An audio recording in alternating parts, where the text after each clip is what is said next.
I am on my PC and I have some sample data up that we are going to filter. Now, if you want to follow along, what you could do is I have a link in the description to the sample data, so you could load that up in your version of Excel and then you could follow along with me. Now, today what I've done is I've set up a fictional company called the Kevin's Cookie Company. I figured if I'm going to set up a fictional company, I might as well do it on something that I'm passionate about, and I really love cookies. So I figured that'd be a good way to go. Now, just to orient you to the data that we have here on the sheet, we have store numbers. So for my cookie company, we have 15 different locations. They're located in a variety of different states, and then they have a certain amount of revenue. They have certain expenses, and then we could see the profit. So this is just the revenue minus the expenses. That's how much the store made. And as you can see, some locations are profitable and some locations have lost money. That's not a great thing. I thought the Kevin's Cookie Company was just a successful enterprise, but unfortunately we do have some losers in the set. And then lastly, the last column of data, I could also see when the location was opened and what year it opened in. Now, to even get started with filtering, I want to show two different ways you could start filtering your data. One of them is you want to set up your data so it's in a table. So how do we get a table? Well, what we could do is if we go up to the top bar here and we click on the insert pivot, there's an option to turn this into a table. Now what you can see as I'm hovering over, you also see that the shortcut key is Control T. If you press Control T, that will also turn this data into a table. So let me just go ahead and click on this button.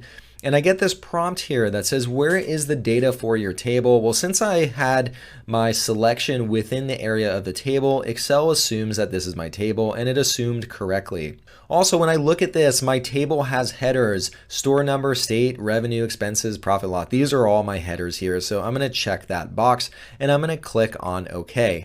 Now this turns my data into a table, and you'll see here that I have these drop down icons that appear. These are different. This is how I can apply filtering to my data. Now I'm going to go back for a moment because I said I would show two different ways to filter my data. The other way I can do it is I go to the data pivot up on top on the ribbon in Excel. And then within here, if I go over to the sort and filter category, I see an option for filtering. And once again, as I hover over, you can see what the shortcut key is. It's Control Shift L. And this will also allow me to filter my data. So I'm going to go ahead, let's click on filter here. And just like with a table, you'll see these similar icons here that allow me to filter. Now you could either use a table or you could simply insert these filter dropdowns, whatever you prefer, but either way will allow you to filter your data. So now that I have these drop downs, what kind of things can I do with filtering? Well, let's say that for the Kevin Cookie Company, I'm originally from New Jersey, so I'm really interested in seeing how my New Jersey locations are performing. So how do I filter down? Here if I look at this list of states, I have Connecticut, there's New Jersey mixed in, New York, Pennsylvania. How do I just see New Jersey? Well, if I click on this drop down for state, what you'll see here is I have different options. I could sort by color, I could also apply text filters, or down here I have a list of all the unique values that appear under state. So right now by default it's set to select all. Let me uncheck that and I could go down and select just New Jersey. So now if I click on OK, what it's done is it has filtered my list down to just New Jersey, and so I could look at just those locations. Let me go back and turn off the filter here. If I want to turn it off, I click on the filter icon and I go to clear filter from state, and that'll return it back to the original state. Now if I click on this drop down again, what I could also do is instead of looking at this list and trying to find New Jersey in the list, I also have this search field. So I could type in New Jersey and then I'm going to go ahead and search. And if I click on OK, here too it's filtered. What I want to show now is what if I wanted to do New Jersey and New York? Well, here I could go to the list and I could click it, or I could use search again and I could search for New York and I could add current selection to filter. So now it's both New Jersey and New York. So kind of a very quick way how I can filter my data.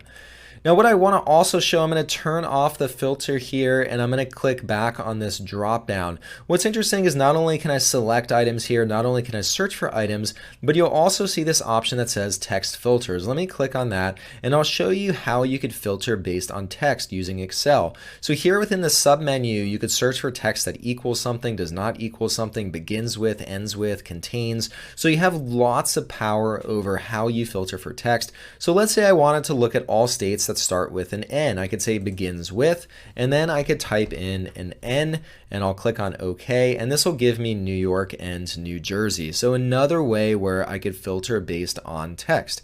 Now what I'm going to do, I'm going to go ahead, let's clear this filter from here. Now, one of the things that I can also do is not only can I filter based on text, but I can also filter based on color. So let's say that, I have different store managers, and let's say I talk to the store managers for location 1, location 5, and then maybe 14 or 15. So I'm going to highlight all those colors, but because I had a conversation with those store managers and maybe I want to follow up with them on how they're performing. So let's say that I just want to view these locations that I highlighted. What I'm going to do is I'll click on this drop down and then I could go down to filter by color, and here I could filter by yellow, the color I just highlighted with, and there you'll see my selection. Now I could highlight any color and I could apply filters based on any colors I want. It's not just limited to yellow. So I'm going to go ahead, let's go back, and I'm going to remove the colors from those cells. So that's some very basic filtering just based on colors, based on text. What if I want to filter based on numbers? So I'm looking here at my sheet and here I see some good signs of progress where I'm making some nice money, almost a little over $500,000. But then I lose all that money in my next location where I lost over $500,000.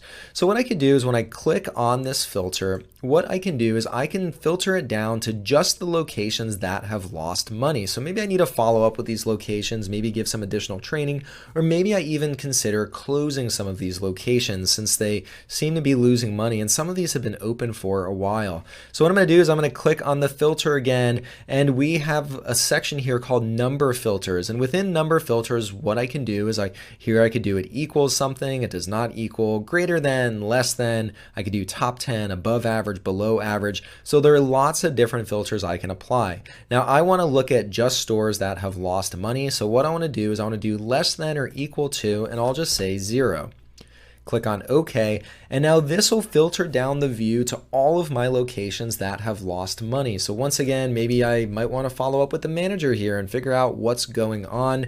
This one opened in here 2020, so okay, makes sense that maybe it's lost money, but these other locations, no excuses. One thing I could do, I'm going to turn off the filter and I'm going to click back on profit loss, and I'm going to go back to number filters. A very interesting one is top 10. So I'm going to click on top 10. And what you could do here is not only can you look at the top locations, you could also look at the bottom locations. So here, maybe I want to just look at the bottom 3 locations across all states. I could look at the bottom 3 items, just the bottom absolute 3, or you could even say, hey, I want to see the bottom 10% or the bottom 20%. So you have some power here in terms of how you view your data. I'm going to look at the bottom 3 items, and these 3 locations have lost the most amount of money. So these are definitely ones that I probably want to follow up with. I'm going to turn off the filter on profit loss, and now I also want to show you how you could filter based on date. So I'm going to click over here, and here for dates, here too I get a specific thing called date filters, and I have lots of different preset options in here. So I could say before this date, after this date, between these dates. So I could do lots of different things, but let's say that I just want to look at stores opened, let's say last year. So I'm going to scroll down the list, and you'll see that it starts from just days to weeks to months to quarters and then years. And so I could click on last year, and here I had 2 locations that opened last year. So quick way just to filter down to that. What I can also do here, I'm going to go back to date filters, and I could even say after. Let's say I want to see locations maybe opened after, let's say 2010. I could go ahead, filter that, and here are all my locations that opened after 2010. With filters, what I've shown so far is how you filter individual columns on their own, but you can also apply multiple filters at the same time. The one way to say it is filters are additive. And so what I mean by that is, let's say I want to see all locations in New Jersey that were opened in 2010. So what I could do here, I'm going to click on the state column and I'm going to filter based on New Jersey. So let's go ahead and filter down to New Jersey.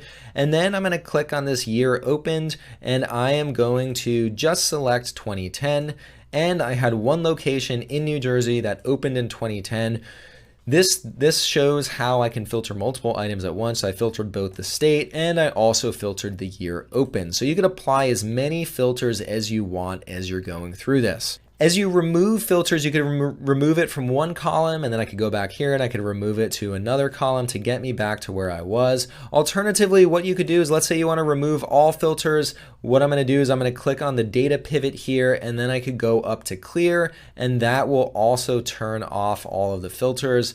Another way to turn off filters, let's say I have it filtered down to 2 different states. What I can also do is if I simply turn off filter there, that will also effectively turn off my filter. All right, well, congratulations. You now know how to do basic filtering in Microsoft Excel. So why don't we get a little more advanced if you feel up to it, and if you feel brave enough, we're going to jump on to the next sheet called advanced filtering. So let's jump in here.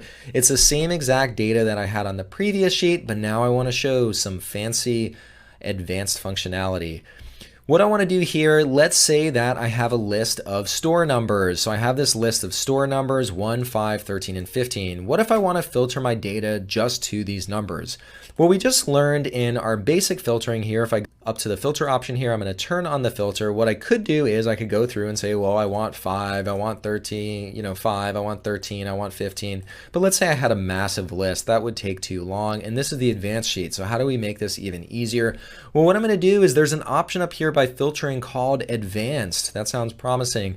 Let's click on that. And so if I click on advanced now, what's interesting is it'll ask me what is my list range. Well, this is the list range is the data you want to filter. So Excel is smart and it automatically selects the data that I'm looking at, or my list range. And now it has something called the criteria range. Well, my criteria is over here.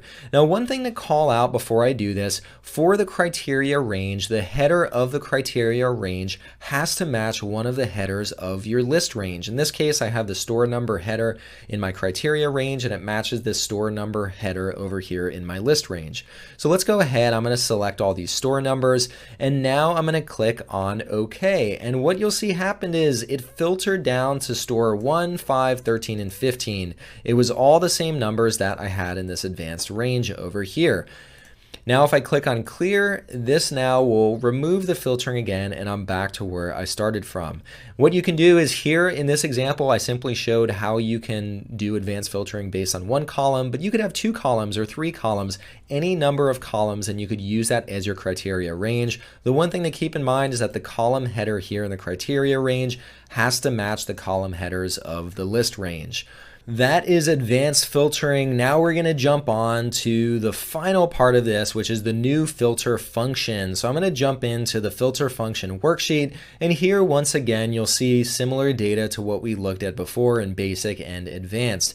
Now, let's say that I want to very quickly be able to see this view filtered by state, but I don't want to go through. I don't want to add the filtering column. Maybe I just want to enter the value right here, and then I want my table to be filtered by it. Well, with the filter function, I can do that. So let me show you how you can use the filter function. And to do that, I'm going to go up here to insert function. So I'm going to click on this, and now I'm going to search for a filter. This is a new function that's available to Microsoft 365 customers. If you're not a Microsoft 365 customer, unfortunately, you won't be able to take advantage of this. Okay, so I'm going to go ahead. Let's insert this function.